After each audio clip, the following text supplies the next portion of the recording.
ইসলামের ইতিহাস মহানুভবতা, সহানুভূতির ইতিহাস। জোরে বলেন ঠিক নেবে ঠিক। ইসলামের ইতিহাস শান্তি এবং শৃঙ্খলার ইতিহাস, ঠিক নেবে ঠিক। ইসলামের ইতিহাস সাম্য এবং সম্প্রীতির ইতিহাস। ইসলামের ইতিহাস মানবাধিকার প্রতিষ্ঠা করার ইতিহাস। ইসলামের ইতিহাস ভিন্ন মতাবলম্বীদের সাথে সদ্ভাব প্রদর্শন করার ইতিহাস।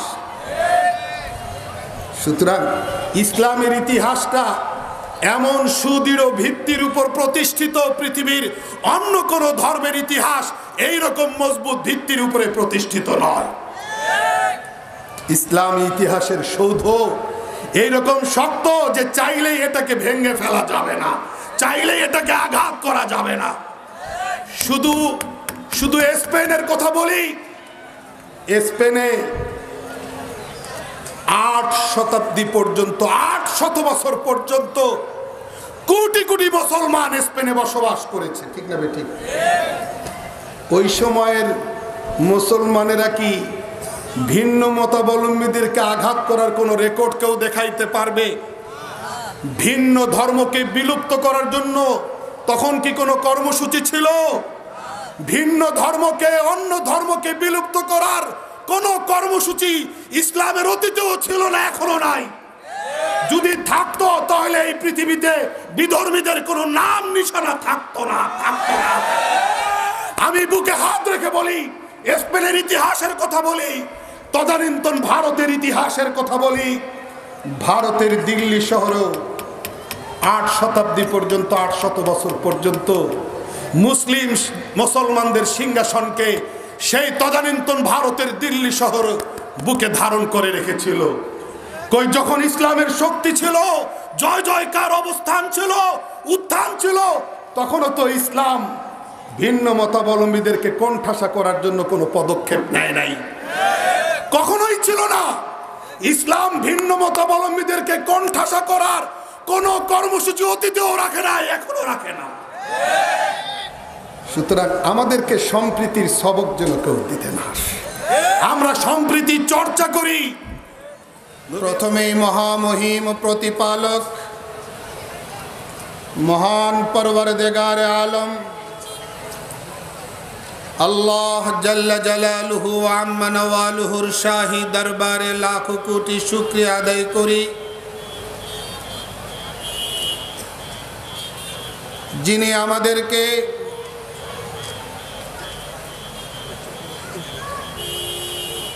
বিশ্বনবী তাজদার মদিনা হযরত মুহাম্মদুর রাসূলুল্লাহ সাল্লাল্লাহু আলাইহি ওয়াসাল্লামের সিরতে মুবারাকার এই ঐতিহাসিক সম্মেলনে স্বতঃস্ফূর্তভাবে পার্টিসিপেট করবার তৌফিক এনায়েত করেছেন। আল্লাহর তৌফিক আমাদের সঙ্গী হয়েছে বলেই আমরা আসতে পেরেছি, অংশগ্রহণ করতে পেরেছি। এ কারণেই খোদায়ে রহমান, খোদায়ে রহিমের শাহী বারগাহে কালিমাতুশ শুকুর পড়ে নিন। সবাই পড়ুন, বলুন আলহামদুলিল্লাহ।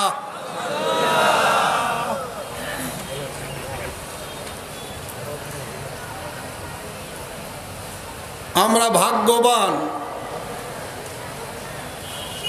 যে এত বড় একজন মহান পয়গম্বরে খোদা, সর্বশ্রেষ্ঠ নবী, সর্বশেষ নবী হযরত রাসূল আরবি সাল্লাল্লাহু আলাইহি ওয়াসাল্লামের উম্মত হওয়ার সৌভাগ্য অর্জন করেছি, সুযোগ লাভ করেছি।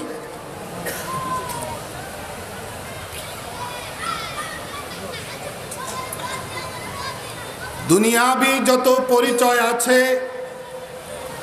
জাগতিক যত পরিচয় আছে, কেউ ডাক্তার, কেউ ব্যারিস্টার, কেউ পলিটিশিয়ান, কেউ মন্ত্রী, কেউ এমপি, দুনিয়াবি যত পরিচয় আছে সকল পরিচয় যদি আমি একদিকে রাখি আর শুধু একটা পরিচয় আমার ধর্ম পরিচয় যে আমি রহমতুল্লিল আলামিন হযরত মুহাম্মদুর রাসূলুল্লাহ সাল্লাল্লাহু আলাইহি ওয়াসাল্লামের উম্মত। তাহলে একটা পরিচয়ের ওজন, মর্যাদা, সম্মান, মর্তবা সবচেয়ে বেশি। কারো কোনো সন্দেহ আছে? সন্দেহের কোনো অবকাশ আছে? আমরা যারা এই পরিচয় নিয়ে পৃথিবীতে আগমন করেছি, আমরা যেন এই পরিচয় নিয়েই কবরে যেতে পারি, এই পরিচয় নিয়ে যেন আল্লাহর সান্নিধ্য সাক্ষাতে যেতে পারি। আল্লাহ যেন তৌফিক দান করেন।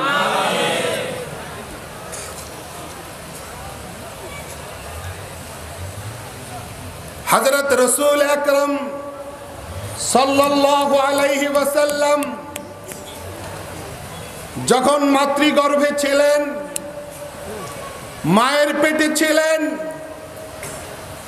তখনও তিনি মায়ের জন্য কষ্টের কারণ হননি। সুতরাং ওই গর্ভের বাচ্চা পৃথিবীতে শুভাগমন করবার পর, পৃথিবীর মানচিত্রে শুভ পদার্পণ করবার পর, নবুয়তের রিসালাতের আসনে আসীন হওয়ার পর বিশ্ববাসীকে এমন কোন ফর্মুলা দিতে পারেন না, এমন কোন গাইডলাইন আর নির্দেশনা দিতে পারেন না যেই গাইডলাইন আর নির্দেশনা অনুসরণ করার কারণে বিশ্বের কোন শ্রেণীর মানুষ ক্ষতিগ্রস্ত হতে পারে। এটার 1% পসিবিলিটি, সম্ভাবনা থাকতে পারে না। হযরত রাসূল আকরাম সাল্লাল্লাহু আলাইহি ওয়াসাল্লাম মানুষকে, বিশ্ববাসীকে শান্তি আর সম্প্রীতির মেসেজ আর বার্তা দেওয়ার জন্য শুভাগমন করেছে। মা তো টেরেই পাননি 6 মাস পর্যন্ত তিনি গর্ভবতী।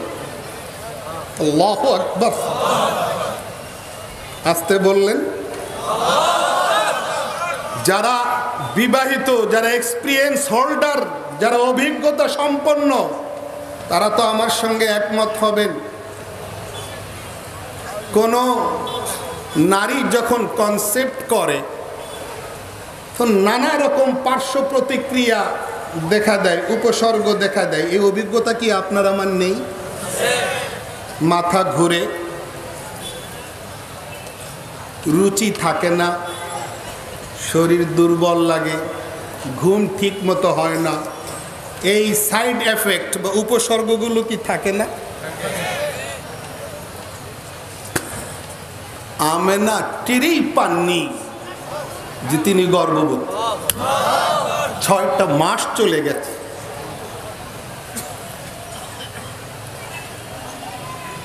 ছয় মাস অতিবাহিত হওয়ার পরে স্বপ্নে তাকে বলা হলো, আমেনা, তোমার গর্ভে খাতামুল আম্বিয়া, খায়রুর রাসূল, সর্বশ্রেষ্ঠ মহামানব আছে। তখন তিনি বুঝতে পারলেন বিদায়ী স্বামী আব্দুল্লাহ তার গর্ভে একটি মোবারক স্মৃতি রেখে গেছেন। মুহতারাম হাজিরিন, এরপরে তিনি বলেন যে আমি যখন বুঝলাম যে এইরকম একজন সূর্য সন্তান আমি গর্ভে ধারণ করেছি, এটা বুঝবার পরে, জানবার পরে আমি রাস্তায় বের হতাম, আমি বিস্ময়ের সাথে লক্ষ্য করতাম যে নুরানি মেঘ আমার মাথার উপরে ছায়া দিচ্ছে। আমি রাস্তায় যখন হাঁটতাম আমি বিস্মিত হয়ে যেতাম, আমার পায়ের নিচে কোনো ইট, কংকর, পাথর পড়লে সেটা তুলোর মতো নরম হয়ে যেত। তিনি বলেন তৎকালীন সময়ে মহিলারা, মা বোনেরা বহু দূরে গিয়ে কূপ থেকে পানি আনত, পালাক্রমে তারা পানি আনত। তিনি বলেন আমি যখন পানি আনবার জন্য দূরবর্তী কূপে যাইতাম, অন্যান্যরা গেলে রশি দিয়ে বালতি বাঁধা আছে, রশির সাহায্যে বালতি ফেলে বালতি দিয়ে পানি উঠাত। আমি যাওয়া মাত্রই কূপের পানি অটোমেটিক উপরে চলে আসত। এটা কি আমি অবাস্তব বলছি? ইতিহাস থেকে তো বলছি, সত্য ইতিহাস তো আপনাদের সামনে পরিবেশন করছি। তাহলে পৃথিবীতে শুভাগমন করার আগেই যদি এইরকম গুড সিমটম থাকে, তাহলে পৃথিবীর মানচিত্রে আসার পরে নবুয়তের পয়গম্বরের পদমর্যাদা লাভ করার পরে তিনি যা বলবেন, তিনি যা পরামর্শ দেবেন, সবটাই শান্তি আর শান্তি, সম্প্রীতি আর সম্প্রীতি। এটাই তো স্বাভাবিক। আল্লাহ আমাদেরকে এই বাস্তবতা অনুভব করবার তৌফিক দান করেন। আমি আজকে বিমুগ্ধ হয়েছি, খুশি হয়েছি। মেয়র মহোদয় আছেন, প্রশাসনিক ঊর্ধ্বতন কর্মকর্তাবৃন্দ আছেন, বয়োজ্যেষ্ঠ আলেমে দ্বীন সভাপতির আসনে উপবিষ্ট আছেন, আমার সামনে শিক্ষিত জনতা, যুগ সচেতন শ্রোতাবৃন্দ আছেন। সবাইকে দেখে এক মঞ্চে এক জায়গায় দেখে আমি খুশি হয়ে গেছি। সারা বাংলাদেশে যদি এই পরিবেশটা থাকতো, তাহলে শান্তি শৃঙ্খলা আরো বেশি শক্তিশালী হতো। আল্লাহ আমাদের তৌফিক দান করেন। মাননীয় কর্মকর্তাবৃন্দ যারা অতিথি হয়ে আসছেন, মাননীয় সংসদ সদস্য যিনি এখনো রাস্তায় আছেন, আসবেন, সবাইকে আমি অভিনন্দন জানাই। আমরা যদি শান্তি আর সম্প্রীতিকে কোরআন সুন্নাহর আলোকে বুঝতে পারি, তাহলে আমাদের মধ্যে কোনো প্রকার দূরত্ব থাকবে না, থাকতে পারে না, অসম্ভব। বলছিলাম, যিনি মাতৃগর্ভে থাকা অবস্থায় মা কষ্ট পাননি, ডেলিভারির সময় কোনো পেইন হয়েছে? আমেনার কথা বলেন না কেন? কোনো ব্যথা অনুভব করেছেন তিনি? তো যিনি গর্ভে থাকা অবস্থায় মায়ের কষ্টের কারণ হন নাই, যিনি ভূমিষ্ঠ হওয়ার সময় মাকে কোনো ব্যথা দেন নাই, তিনি নবী আর রসুল আর পয়গম্বরে খোদা হয়ে পৃথিবীর মানুষকে কষ্ট দেওয়ার মতো কোনো মেসেজ দিতে পারেন না। এটা অসম্ভব। আল্লাহ আমাদেরকে বুঝবার তৌফিক দান করেন। মানুষ অতিথি হয়ে এক জায়গা থেকে আরেক জায়গায় যায়। আমরা ঢাকা থেকে আসব, আজকের এই প্রোগ্রামে পার্টিসিপেট করব, বক্তব্য রাখবো, আলোচনা উপস্থাপন করব। এটা হ্যান্ডবিল, লিফলেট, পোস্টারে আসছে, মাইকিং, পাবলিসিটি হয়েছে। হযরত রাসূল আকরাম সাল্লাল্লাহু আলাইহি সাল্লাম যে আল্লাহর সত্য নবী, এই পাবলিসিটি রব্বুল আলামিন মহাপরাক্রমশালী আল্লাহ বনের রাজা বাক্কি দিয়েও করিয়েছে, চন্দ্রকে দিয়েও করিয়েছেন, সূর্যকে দিয়েও করিয়েছেন, হরিণ আর উটকে দিয়েও করিয়েছেন। এমনকি মসজিদে নববীর সেই ঐতিহাসিক খুঁটি বুখারী শরীফে যেই বর্ণনা, উস্তুয়ানায়ে হান্নানা বা উস্তুনে হান্নানা, খেজুর গাছের খুঁটিটা পর্যন্ত আল্লাহর রাসূলের নবী বারহাক আর রাসূলে বারহাক তথা সত্য পয়গম্বর হওয়ার পাবলিসিটি করেছে। আল্লাহ আমাদেরকে বুঝবার তৌফিক দান করেন। বুখারী শরীফের ব্যাখ্যা গ্রন্থ উমদাতুল কারির মধ্যে আল্লামা বদরুদ্দিন আইনি রহমতুল্লাহ আলাইহি উল্লেখ করেছেন। অপর আরেক ব্যাখ্যা গ্রন্থ নসরুল বারীতেও এসেছে। বিখ্যাত সাহাবী হযরত সালামা ইবনুল আকওয়া রাদিয়াল্লাহু আনহু, তিনি কিভাবে মুসলমান হলেন? তিনি খুব হৃষ্টপুষ্ট ছিলেন, নাদুস নুদুস নন্দদুলাল সুঠাম দেহের অধিকারী ছিলেন, দ্রুতগামী ঘোড়ার মতো দৌড়াতে পারতেন, কিন্তু কাফের। মুসলমান হলেন কিভাবে? রাস্তা দিয়ে হাঁটছেন বন্ধু বান্ধব সহ, হঠাৎ দূরে লক্ষ্য করলেন একটা বাঘ একটা হরিণ শিকার করে হরিণটাকে মুখের মধ্যে নিয়ে জঙ্গলের দিকে যাচ্ছে। দৃশ্যটা দেখে তিনি বন্ধুদেরকে বললেন, তোমরা দাঁড়াও, আমি আজকে বাঘকে পরাস্ত করে বাঘের মুখ থেকে হরিণ কেড়ে নিয়ে আসব। পৃথিবীর কোনো মানুষ এই আনকমন চ্যালেঞ্জ গ্রহণ করবে? জবাব দেন। এটা কি পৃথিবীর কোনো সার্কাসে কেউ দেখবে, দেখাতে পারবে? উনি বাঘের মুখ থেকে হরিণ ছিনিয়ে আনবেন। কি আশ্চর্য ব্যাপার! এবং বলতে বলতে দৌড় শুরু করলেন। এক দৌড়ে গিয়ে বাঘকে ধরে ফেললেন। বাঘ যেন পোষ্য প্রাণীর মতো চুপচাপ, কোনো প্রতিক্রিয়া নাই, কোনো সাউন্ড নেই। বাঘ সম্পূর্ণরূপে পরাস্ত, বশীভূত। খুলে দেখুন উমদাতুল কারিতে যে হযরত সালামা ইবনুল আকওয়া কিভাবে মুসলমান হয়েছেন, খুলে দেখুন।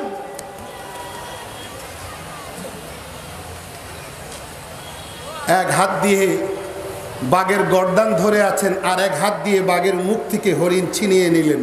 বাঘ কোনো প্রতিক্রিয়া দেখায় না, চুপচাপ। তিনি মনে মনে ভাবছেন, আমি যা ঘটাতে চেয়েছি তা ঘটাতে পেরেছি, এরকম একটা ফিলিংস কাজ করছে। চারটিখানি কথা, বাঘকে পরাস্ত করা, আবার বাঘের মুখ থেকে তার খাদ্য কেড়ে নেওয়া, এটা কি মামুলি বিষয়? কিন্তু বাঘ তো কিছুই করে না। আল্লাহর কুদরত, আল্লাহ বাঘের মুখটা, বাঘের জবান খুলে দিলেন। বাঘ তার সাথে মানুষের মতো স্পিকিং শুরু করে দিলেন। আমি যেমন কথা বলছি, বাঘ কথা বলছে। বাঘ সালামাকেও চিনে, সালামার বাবাকেও চিনে, ডাক দিচ্ছে, ইয়াবনাল আকওয়া, হে আকওয়ার পুত্র সালামা। তাহলে বাপকেও চিনে, নইলে এইভাবে অ্যাড্রেস করতো কিভাবে? আমার তো মন চাইছে যে এসপি মহোদয় আসছেন, ওসি সাহেব আসছেন, ইউনো মহোদয় আসছেন, উপজেলা নির্বাহী কর্মকর্তা মেয়র মহোদয় আসছেন, আমি ঢাকার থেকে আসছি। আমার মনটা তো চায় যে প্রত্যেকের নামটা যদি পদের সাথে সাথে বলতে পারতাম আমার ভালো লাগতো, কিন্তু বলতে তো পারলাম না, জানা নাই। মন তো চায় যে পদের সাথে পদওয়ালার নামটা বলে আরেকটু শ্রদ্ধা প্রদর্শন করতে। ইসলাম শ্রদ্ধা প্রদর্শন শেখায়, ইসলাম সংকীর্ণতা শেখায় না। ইসলামের থিওরি হলো সম্মানী ব্যক্তিকে সম্মান দাও, কারো অধিকার কেড়ে নিও না, সকলের অধিকার সংরক্ষণ করো। সেই জায়গা থেকে মন তো চায় সবার নাম সম্মানের সঙ্গে নিয়ে অ্যাড্রেস করতাম, কিন্তু পারলাম তো না। জানি না বাঘ কি করে জানলো যে বাঘের মুখ থেকে খাদ্য কেড়ে নেওয়া মানুষটা কে এবং তার বাবার নাম কি? তাহলে নিশ্চয়ই উপরওয়ালা সবকিছু করছেন। কে? আওয়াজ দিচ্ছেন না কেন? কে? জহন মে জো গির গয়া वो ला इंतहा क्यों कर हुआ, जो समझ में आ गया फिर वो खुदा क्यों कर हुआ। মানুষের শক্তি যেখানে শেষ, মহাপরাক্রমশালী আল্লাহর শক্তি সেখানে শুরু। এটা পৃথিবীতে কেউ পারবে না। বাঘ অ্যাড্রেস করছে, ইয়াবনাল আকওয়া, ও আকওয়ার পুত্র সালামা, আমি তো তোমার কোনো ক্ষতি করিনি। আল্লাহ আমাকে রিজিক দিয়েছিলেন, রিজিকটা নিয়ে যাচ্ছি সামনের দিকে, ভালো করে বসে খাবো, তুমি রাস্তা আটকাইয়া আমার মুখের থেকে আল্লাহর দেওয়া রিজিকটা কেড়ে নিলা। ব্যাপারটা কি? সালামা তো নিষ্ঠ অবাক, আরে কি বাঘ কথা কয়, এ কি কাণ্ড কারবার। দূরের বন্ধুদেরকে ডাকে, তোরা দূরে থেকে তো বুঝতেছিস না, কাছে আয়, বাঘ কথা বলতেছে। বাঘ বলে, না, ডাকার দরকার নাই, তুমি ভাবছো আকওয়ার পুত্র সালামা আমি তোমার সঙ্গে মানুষের মতো করে কথা বলছি, এটাই মনে হয় পৃথিবীর বড় আশ্চর্যের ব্যাপার। না না, এর চেয়েও বড় আশ্চর্যের খবর আমার কাছে আছে, শুনবা? কি তোমার কাছে আছে? আমি তোমার সঙ্গে কথা বলা যত না আশ্চর্যের, তার চেয়েও আরো আশ্চর্যের গরম খবর আমার কাছে আছে। কি কি খবর? আমার কাছে যে গরম খবরটা আছে সেটা হলো আল্লাহ রব্বুল আলমিনের পক্ষ থেকে বিশ্বনবী হযরত মুহাম্মদুর রাসূলুল্লাহ সাল্লাল্লাহু আলাইহি ওয়াসাল্লাম সত্য নবী আর সত্য পয়গম্বর হয়ে দুনিয়াতে শুভাগমন করেছেন। তিনি সত্য নবী, তার কথা সত্য, তার নবুয়ত সত্য, তার পয়গম্বরী সত্য। এই বাস্তবতার পরেও তুমি এখনো কেন ঈমান আনলা না? এখনো কেন? শোনা মাত্রই আর বন্ধুদেরকে ডাকে না।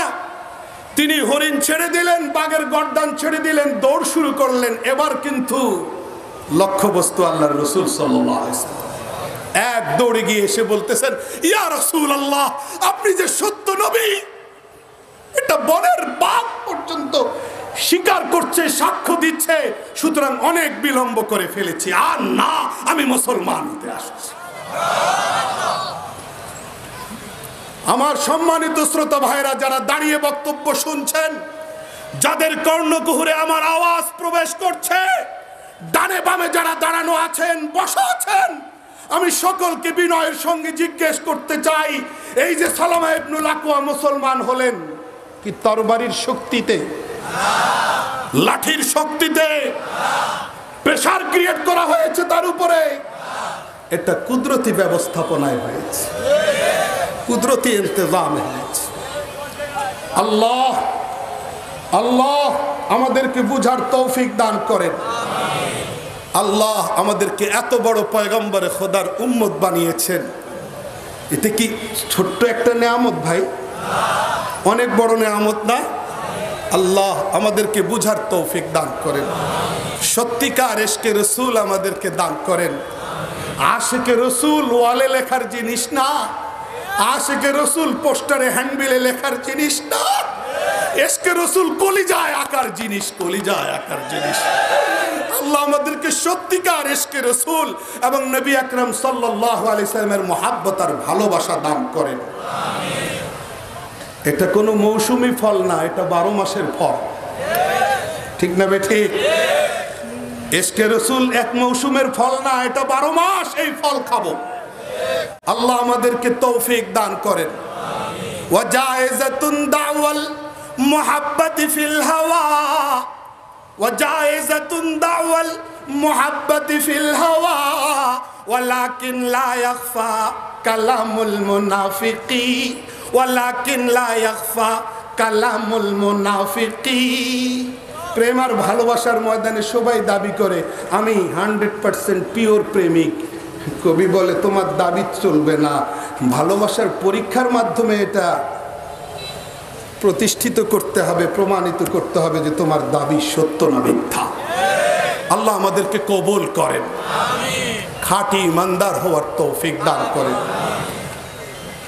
মোহতারাম হাজিরিন, হযরত রাসূল আকরাম সাল্লাল্লাহু আলাইহি ওয়াসাল্লাম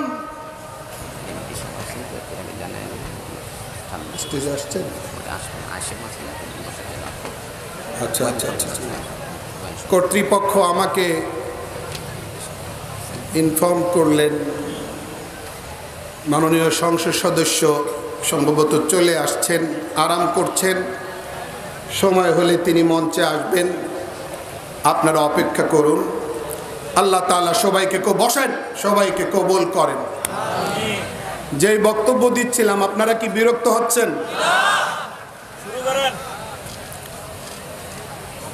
হযরত রাসূলুল্লাহ সাল্লাল্লাহু আলাইহি ওয়াসাল্লাম তার প্রিয়তমা স্ত্রী, প্রথমা স্ত্রী নাম কি? জলে বলেন, জোরে বলেন না। খাদিজাতুল কুবরা রাদিয়াল্লাহু তাআলা আনহা।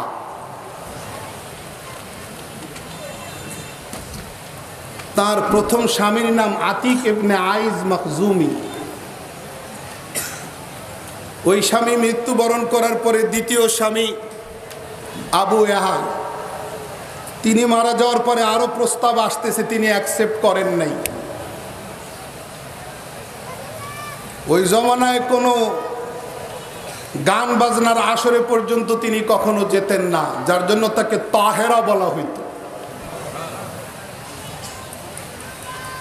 তার কানে বিভিন্ন জায়গা থেকে আল্লাহর রাসূলের সত্যবাদিতার প্রশংসা আসতেছে, নবী আকরাম সাল্লাল্লাহু আলাইহি ওয়াসাল্লামের অনুপম চরিত্র মাধুর্যের কথা আসতেছে। তিনি মিথ্যা বলেন না, সত্য বলেন। এই আওয়াজ, এই মেসেজ, এই বার্তা আসতেছে। এসব প্রশংসার মেসেজ পাওয়ার পরে রাসূল আকরাম সাল্লাল্লাহু আলাইহি ওয়াসাল্লাম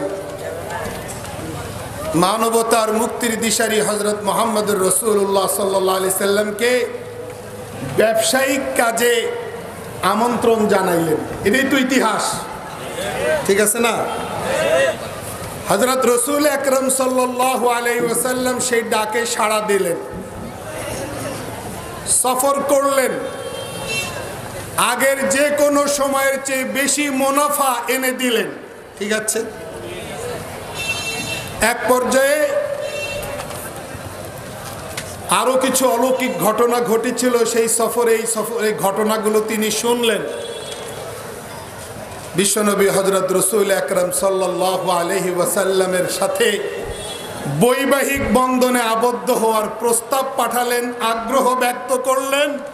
চাচা আবু তালেবের সম্মতি সাপেক্ষে বিবাহ হয়ে গেল। এক পর্যায়ে ওহী আসা শুরু হইল।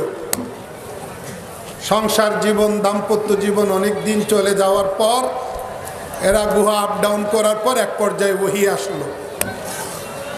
নবী আকরাম সাল্লাল্লাহু আলাইহি ওয়াসাল্লাম সূচনাকালীন ওহী প্রাপ্ত হয়ে ঘরে ভীত সন্ত্রস্ত হয়ে আসলেন।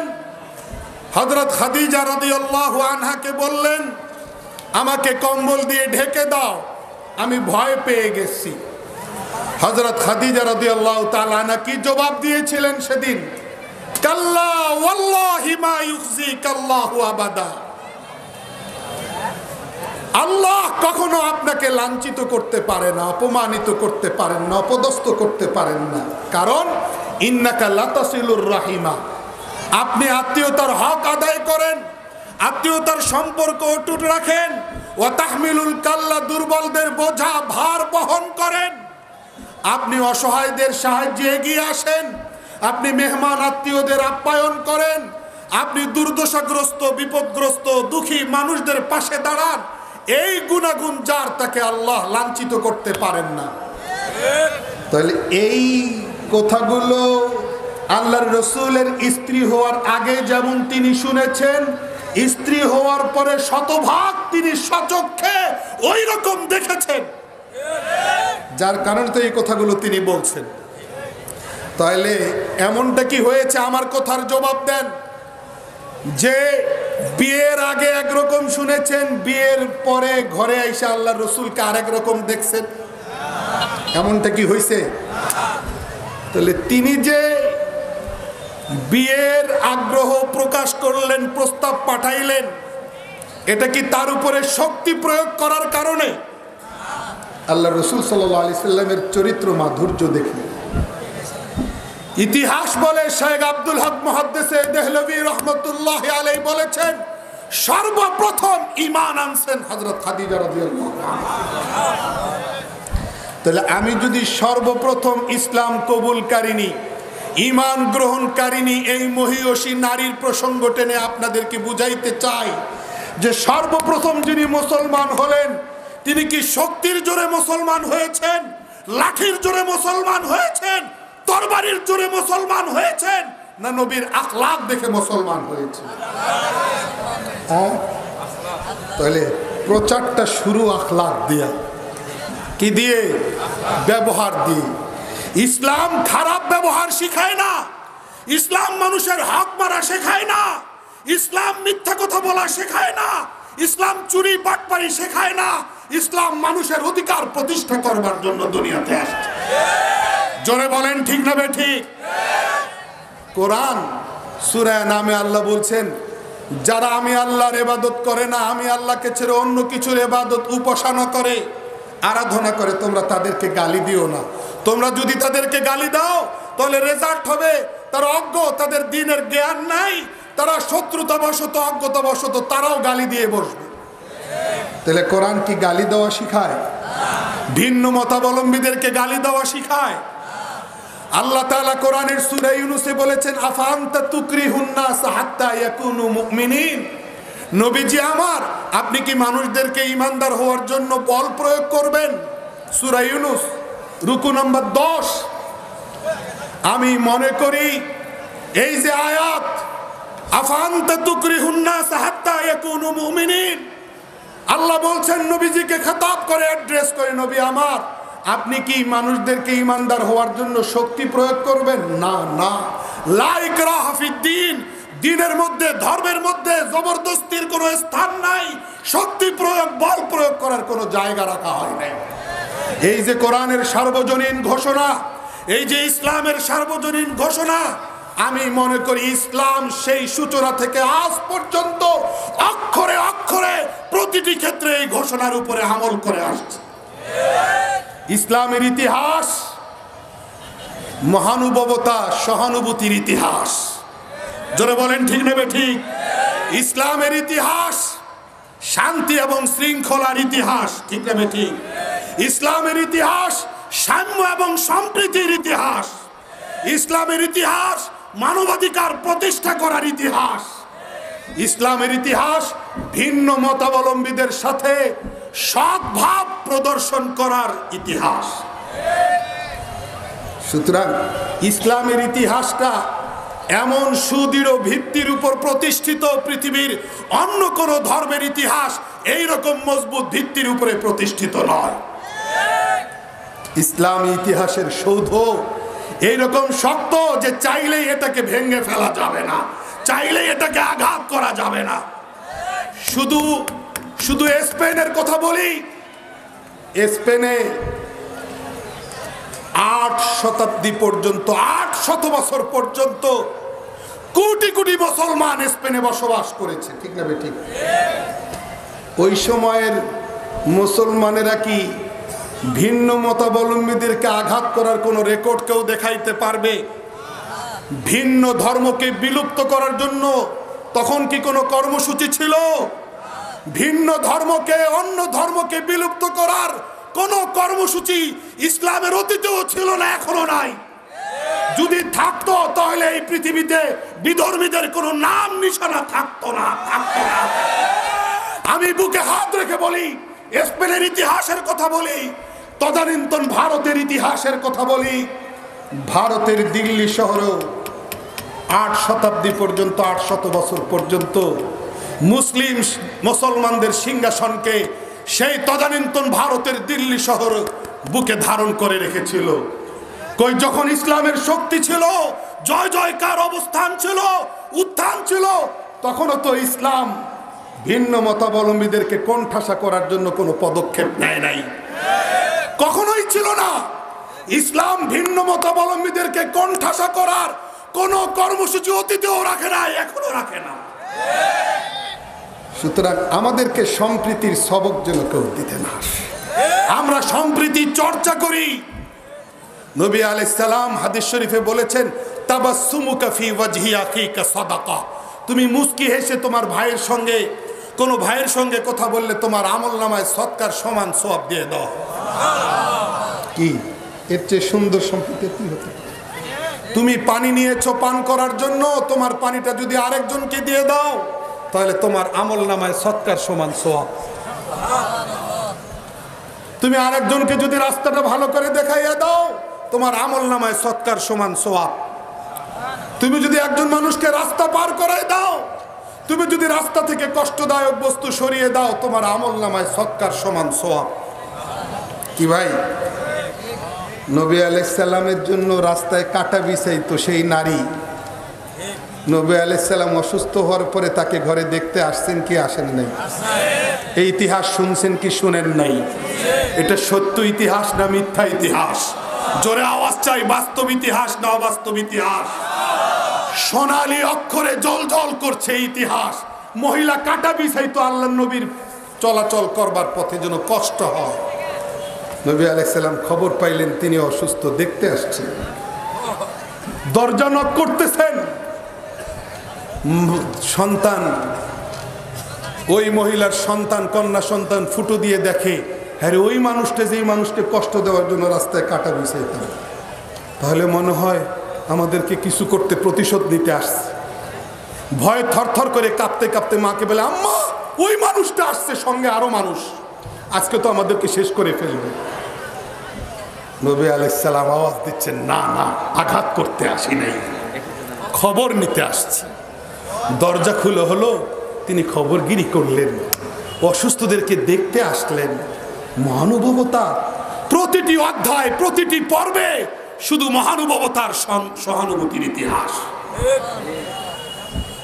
এই ইতিহাস আমরা চর্চা করি না, শুধু এই ইতিহাস আমরা প্রতিষ্ঠা করেছি। কিন্তু আজকে ত্রিপুরায় কি ঘটতেছে, আজকে ত্রিপুরায় সংখ্যালঘু মুসলমানদের উপরে কি ঘটতেছে?